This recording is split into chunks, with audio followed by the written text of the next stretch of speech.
Good evening friends, you are most welcome to Civil Affairs channel. Today we are going to discuss Social Anthropology by MAAN IGNOU, MANE003 Comparative Ethnography, and our topic is theoretical part of which the ethnography, custom and conflict in urban Africa, a study of Hausa migrants in Yoruba towns is an example. The Hausa is one of the best known ethnic groups of the West Africa, known for their long distance trade. The original homeland of Hausa is the Savannah in the northern region of the Federation of Nigeria and Niger Republic. Hausa, an ardent follower of his customs, appears distinct in his white robes. In Nigeria, there are more than 200 ethnic groups. In long distance trade, different ethnic groups come in contact with each other. In this monograph, the author shows how a migrant community manipulates its traditional customs to gain political power in the new region dominated by members of Yoruba tribe. M.G. Smith and M.S. Smith had already conducted an intensive study of this community in their original habitat in the north.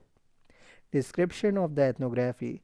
Cohen's study is presented in 6 chapters. Beside, there are 2 more parts: introduction and conclusion. Cohen's main interest in the study of Hausa is to understand how custom is involved in the political process in contemporary situations, with a special reference to Africa.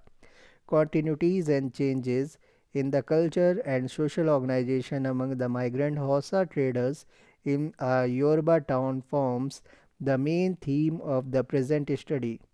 The author also places this case within the framework of a comparative scheme in its concluding part. Intellectual context. People have not been just confined to their native places forever. Rather, they have moved out in search of what is called green pasture. What happened to the socio-cultural system of the people when they move out? Do they lose their custom and practices, or do they retain them? Is there a revival of the cultural practices? Cohen is concerned with the process of retribalization and how the ethnic identities are strengthened in the new context of politics and state formation. Fieldwork. The fieldwork on which Cohen's study is based was carried out in the western region of the Federation of Nigeria for a period of 15 months from August 1962 to November 1963. Initially, Cohen had planned to make a study of the Hausa community in the northern region, but due to certain reasons, it became impossible for Cohen to do so. Hence, he shifted to the study of Hausa migrant community in the south. Analysis of data. Long distance trade is a feature of the African subcontinent. This brings intensive social interaction between various ethnic groups. Large quantities of goods are transferred between the savanna and the forest belt of West Africa. This indigenous system of trade has been going on for centuries and continues even today. Before looking at the Hausa case, let us observe the social processes which are taking place in the newly created African states described by Cohen. Cohen examines two social processes called detribalization and retribalization. Detribalization and retribalization. In the former process, tribal groups give up part of their cultural identities to adjust to the changing situation, whereas in the latter process they reaffirm their tribal identities. This change is happening in all types of towns in Africa. Cohen's study is about the second process among the Hausa of Ibadan city. He also observes that the process becomes more effective if the group is more homogeneous. It is a kind of interest group which functions effectively in states which allow political pluralism. These groups, which are built on the foundation of customs, are more effective than the formal associations which are built on the basis of the contract. The same process has been called tribalism in the African situation and ethnicity in the American situation by other authors. Cohen also uses the terms ethnic groups and ethnic categories, following Gluckman, to explain the cultural process of retribalization. An ethnic group implies the existence of a corporate political group which is generally found in the original habitat of the tribe, like the situation of the Hausa in the northern region.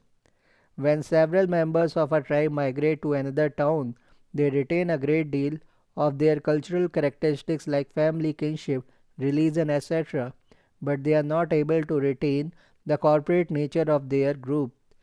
Such a group as the early migrant Hausa in the city of Ibadan is called an ethnic category.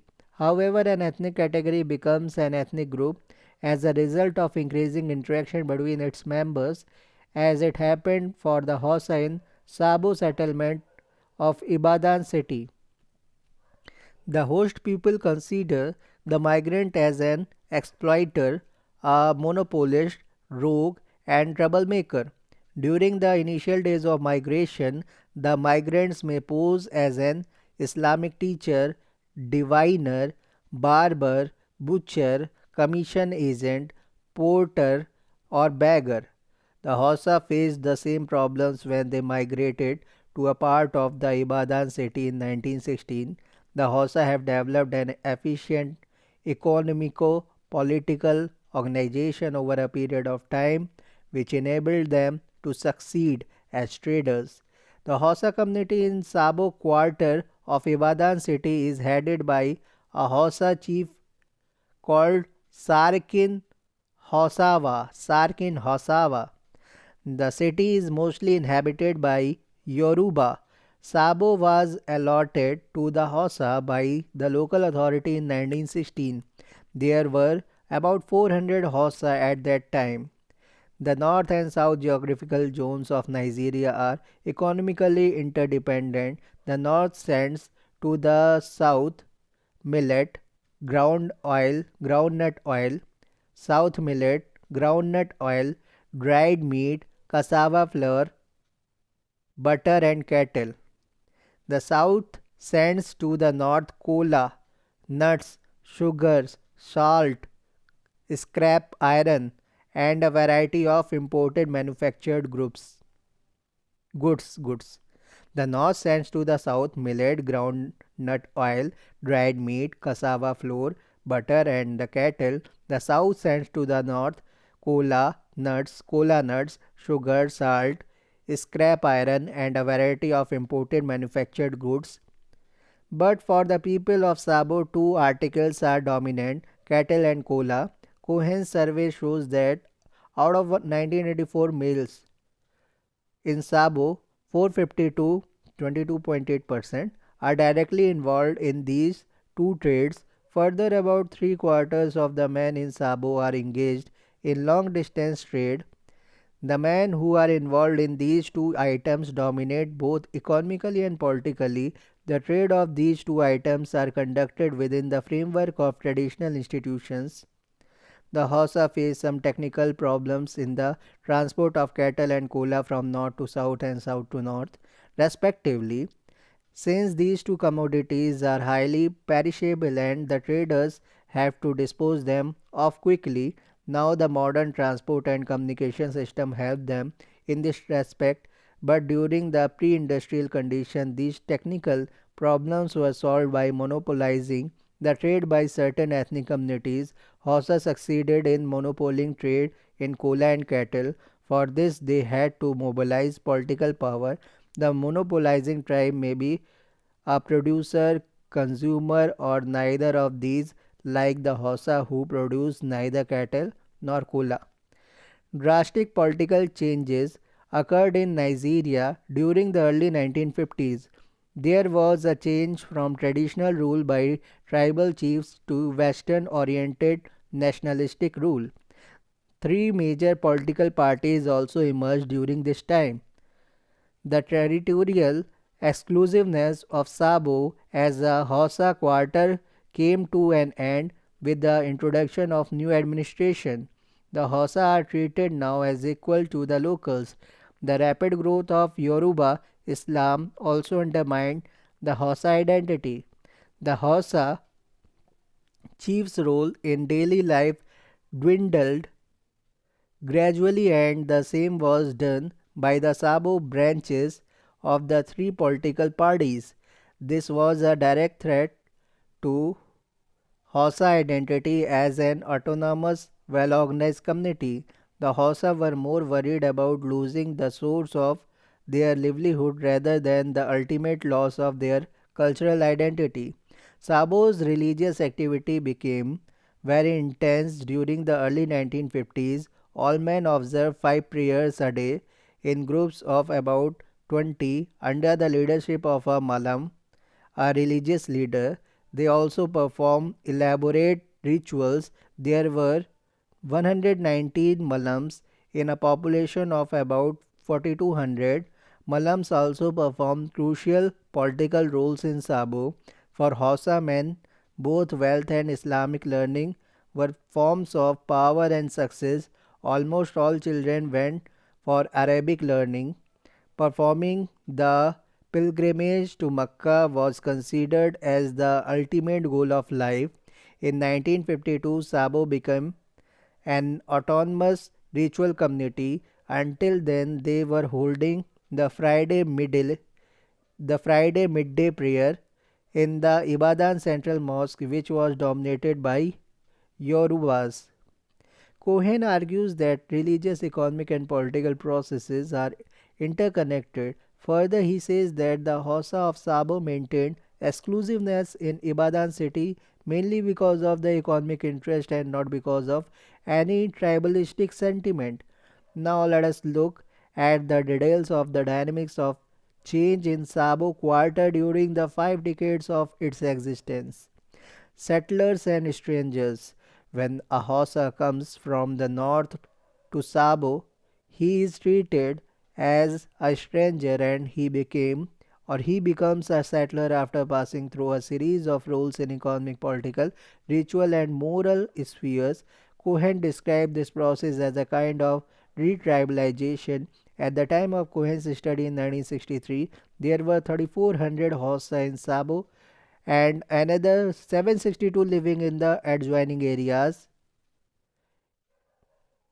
In addition, there was another group of 382 settlers speaking both Hausa and Yoruba and claiming both identities at different contexts. According to the Hausa of Sabo, a true Hausa must be able to name the place of his origin in Hausa land. Since these people did not know the place of their origin, they were called Kaka Gida. They identified more with Yoruba than with Hausa. The Hausa of Sabo clearly distinguished between a Hausa settler and a Hausa stranger.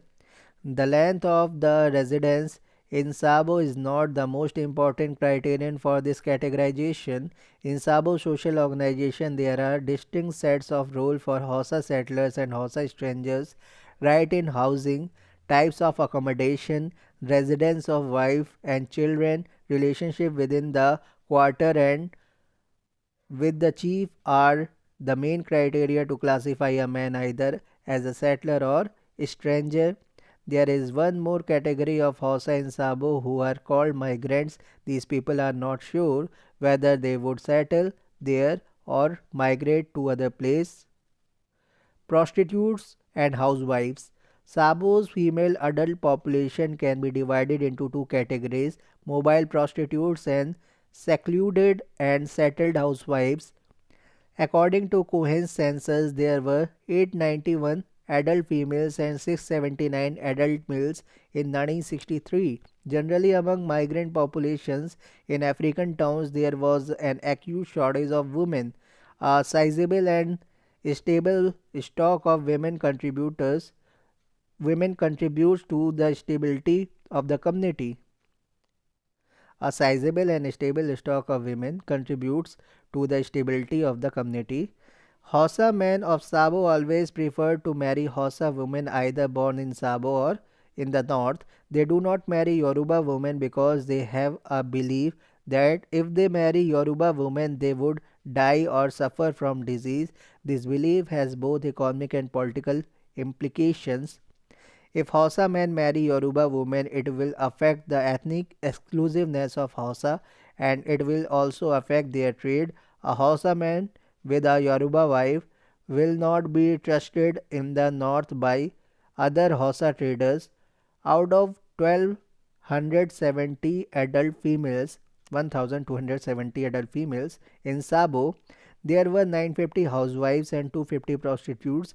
Recent divorce and widows constituted 17. Recent divorces and widows constituted 70. A female gets her womanhood only after marriage, that is, after becoming a housewife. If a woman divorces or deserts her husband, she becomes a prostitute. All the prostitutes of Sabo were former housewives. Prostitutes are not stigmatized in Sabo. A prostitute was described as a woman of a strong character, intelligent and highly entertaining. It was not shameful for a man to visit a prostitute. Further, men always sought prostitutes in marriage. Prostitution was only a transitory stage for a woman. Many of the housewives were therefore former prostitutes. Divorce among the Hausa was very easy and frequent. Generally, it was sought by wives rather than by husbands. In man's thinking, prostitution and wifehood were two aspects of womanhood. On the other hand, housewives of Sabo were strictly secluded from public life and contact with outside men. The two roles of women suit the Hausa way of life. Migration and mobile way of life suits the image of women as a free, mobile prostitute. The secluded woman's role suits the settled way of life in a place like Sabo. The man of Sabo preferred to marry a girl born in Sabo or a prostitute from Sabo instead of a woman from the north. If a man marries from north, he would have to spend a lot of money for her frequent travel to the north. The housewives of Sabo play an important role in economy. Bear children, run the household, and also engage in businesses at the local level. Men are always on move. Women cannot do business as prostitutes. Housewives also sell cooked food. Children help them in carrying out the business. Married women provide social stability and continuity, whereas prostitutes give company to the males who are on move to new settlements for businesses. Hence, the two roles of women are complementary to each other. The Hausa landlords. About 30 landlords of Sabo had monopoly over the trade and they also had dominated the economic and political life of the community. They also controlled almost half of the housing of Sabo. The houses were required for their laborers, clerks, servants, clients, and families of the clients. It was the place of work for secluded wives. Cola was also stored in the houses. The creditworthiness of landlords depended on their housing property. Out of 30 landlords, 12 were dealing with cattle, 9 with cola, and another 9 with transport. 51 houses belonged to them. They were for the use of strangers. The dealers from the north who visited Sabo for trade were given free food and accommodation. The landlords acted as mediators between dealers from north and south, for which they got a special commission called Lada or Lada. The landlords also had a number of commission agents to strike the deal between dealers. Sale was always on credit for about 2 to 4 weeks. In cattle trade, the buyer used to pay the landlord's commission. In cola trade, the landlord acted as a buyer for the dealers from the north. In cola trade, the landlord acted as a buyer for the dealers from the north. In the case of the seller, gave commission to the agents. Selling always took place with the permission of the chief. The chief was the arbitrator for any dispute. The landlord had the responsibility of arranging, packing and arranging for the transport of goods by road or rail. The landlords had to take many risks in conducting the trade in loading, packing and transporting. Sometimes the landlord also engaged in trade on his own. The landlords also kept with them huge amounts of money belonging to the dealers of the north.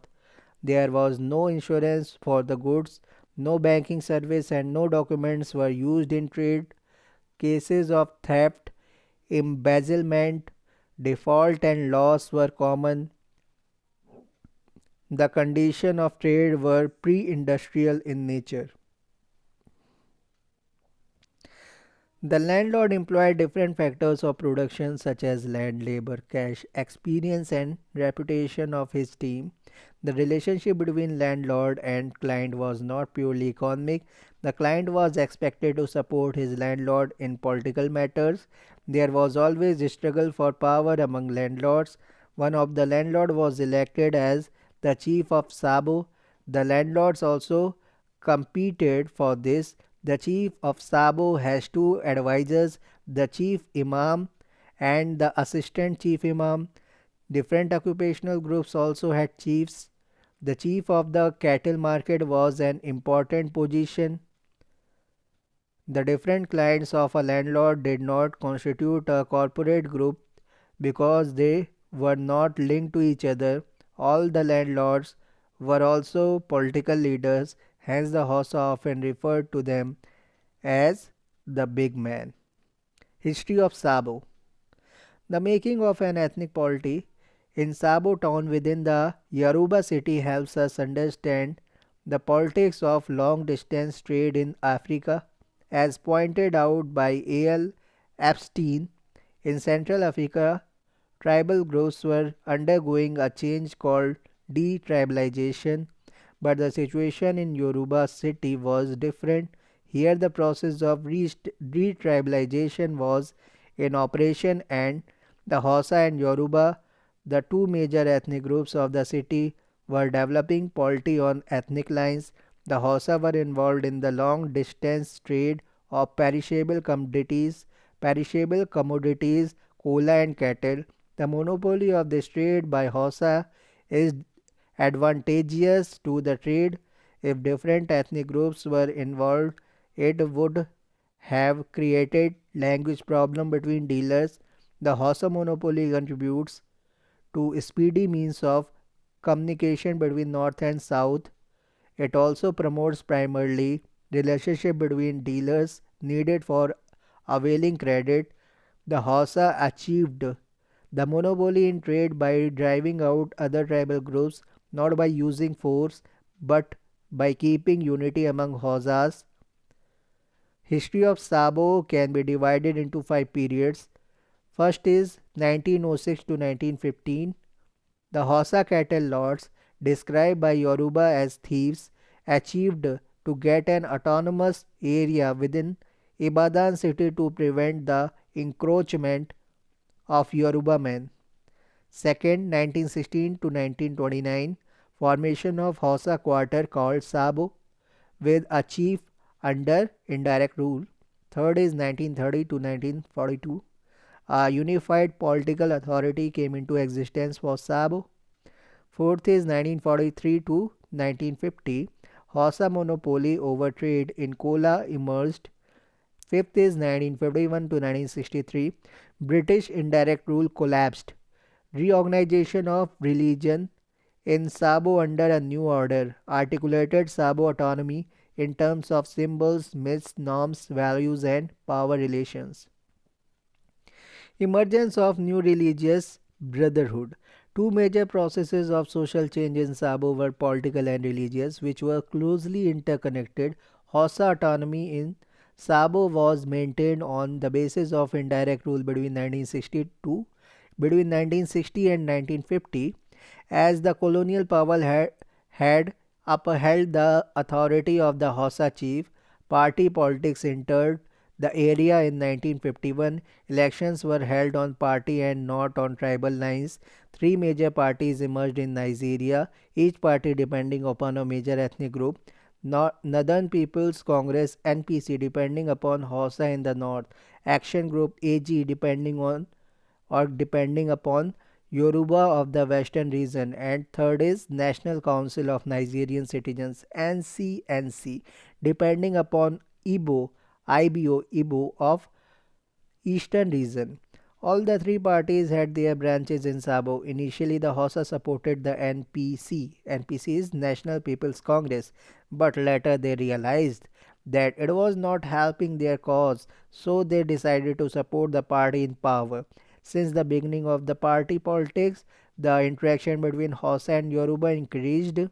The Hausa realized that this was a danger to Hausa identity because the northern dealers would not trust the half Hausa or an assimilated Hausa. Keeping the Hausa identity was essential to retain the Hausa monopoly in trade.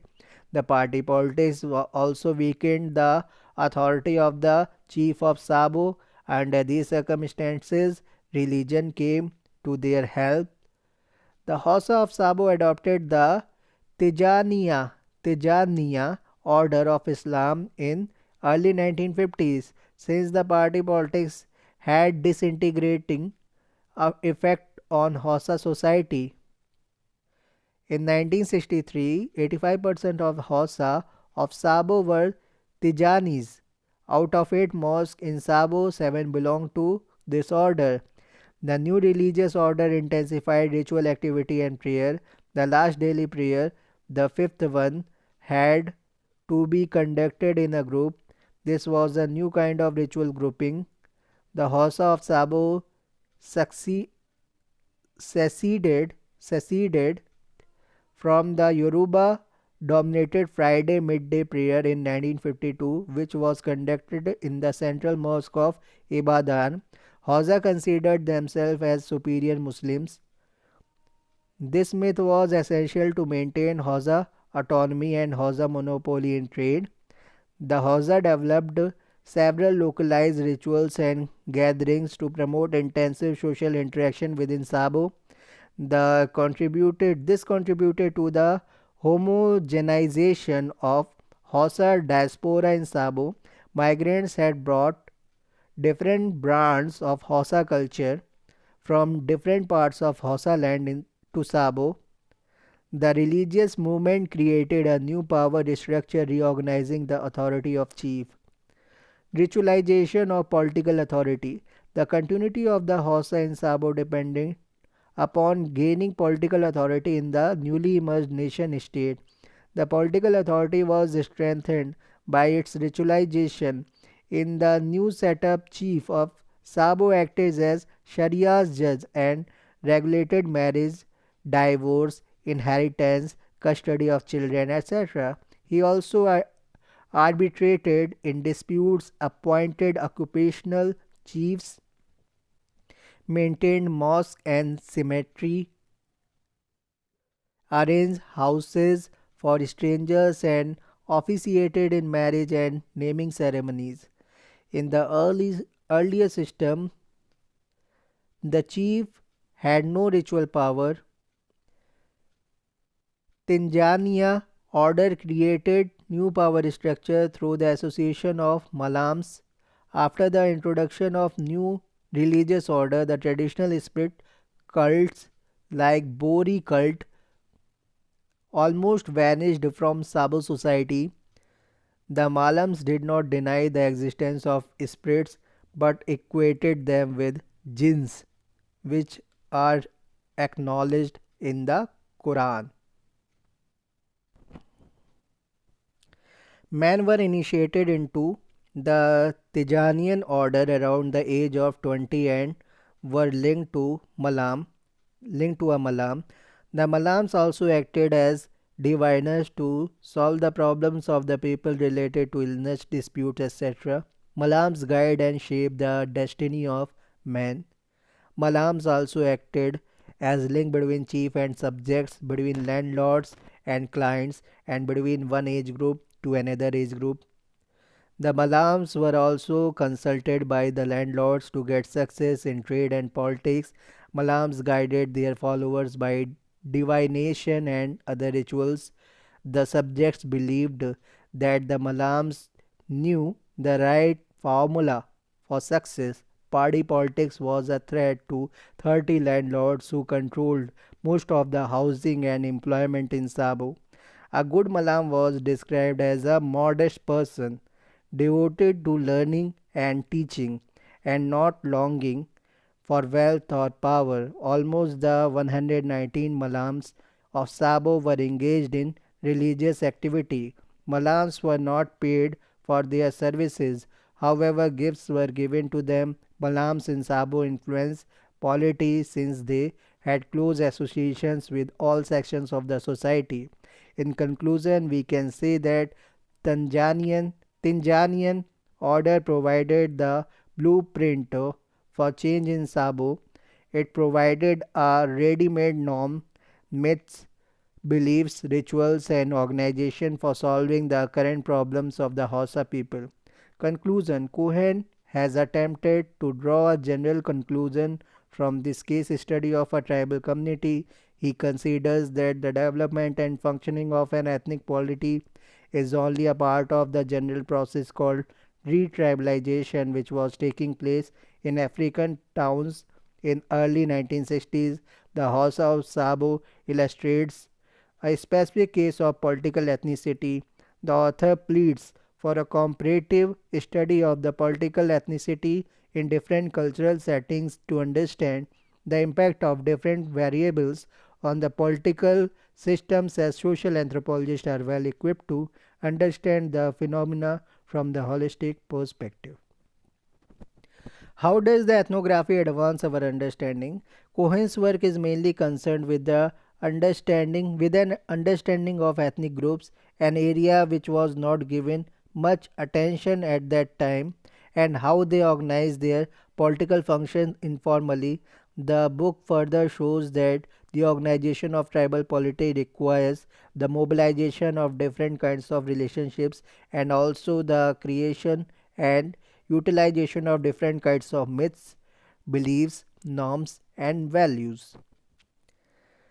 At the last, we will discuss the summary part. The above two monographs are outstanding contributions to the field of political anthropology. The works demonstrate that political behavior of individuals should be viewed holistically in relation to the rest of culture for meaningful understanding. Anthropologists started the study of political system of non-Western societies in 1930s. Mears Fortis, Evans Pritchard, and A.R. Radcliffe Brown were the prominent leaders of the newly emerging subdisciplines of political anthropology. Radcliffe Brown, in his preface to the African political systems, had defined political systems as a system for the maintenance or establishment of social order within a territorial framework by the organized exercise of coercive authority through the use or possibility of use of physical force. Fortes and Evans Pritchard 1940. Barth is of the opinion that the above concept of political system applies to smaller groups of Swat Pathans but does not apply to larger groups of the community. He observed that among tribals with acephalous lineage organizations, demarcations of territorial units is not clear. The reason is that such a system has no central leadership. Earlier writings on political systems of tribal societies pointed out that political allegiance is decided by the social structure and the individuals have no choice in deciding it. However, Bart demonstrated that Swat Pathans made a series of choices to find a place in the political system. In this respect, Pathan society resembles a Western society. In essence, Swat political system is composed of elementary corporate units based on the principle of individual captaincy. Each group has a single leader, and the source of his authority are his relation to his followers. The leaders in Pathan society fall into two main categories: Pakhtun chiefs and saints of holy descent. The chiefs derive their authority from wealth and conquest, whereas the saints derive their authority on their mediatory rule as well as their morality and holiness. At lower levels, both may resort to force to maintain their authority as a last resort. But in his analysis of the political system found that the two kinds of leadership do not pose any problem since they play the polar complementary role by recognizing the presence of the other. The localized descent groups produce a segmentary acephalous system. Chiefs lead the descent groups. There is always a position between chiefs and saints. The followers of chiefs are localized, whereas the followers of the saints are widely spread.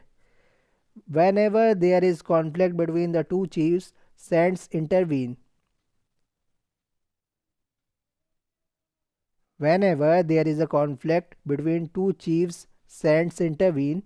At another level of political system, we find the formation of two dispersed corporate blocks with each block having chiefs and saints.